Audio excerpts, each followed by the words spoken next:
Welcome to Session 23 of Grade 11 Advanced Algebra and Precalculus. Today we study wholes, asymptotes, and intercepts.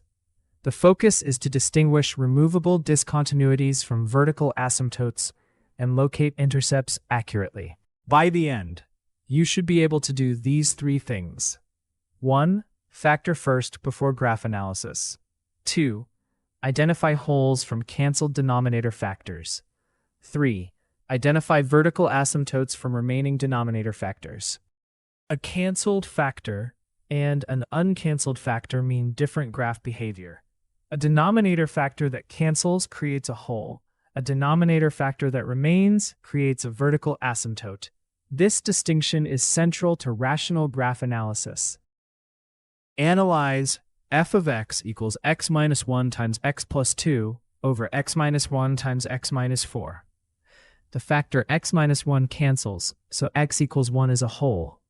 Use the simplified function x plus 2 over x minus 4 to find the whole's y value.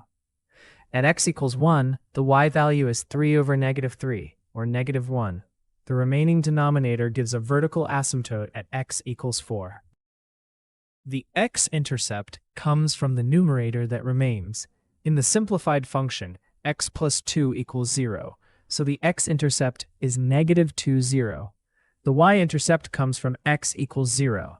That gives 2 over negative 4, or negative 1/2. Your turn. In x minus 5 over the x minus 1, does x equals 5 create a whole or asymptote? Pause the video and solve it. Here is the solution. Work line by line. Then check the final answer against the original question. After the video, complete these 3 tasks. Copy the model from the lesson, solve each one fresh, and write one error log sentence about the mistake you are most likely to make. Let's recap. Factor before graph analysis. Cancel denominator factors, create wholes.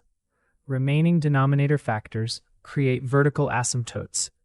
Use the simplified function to find the whole coordinate. Before moving on, write one sentence.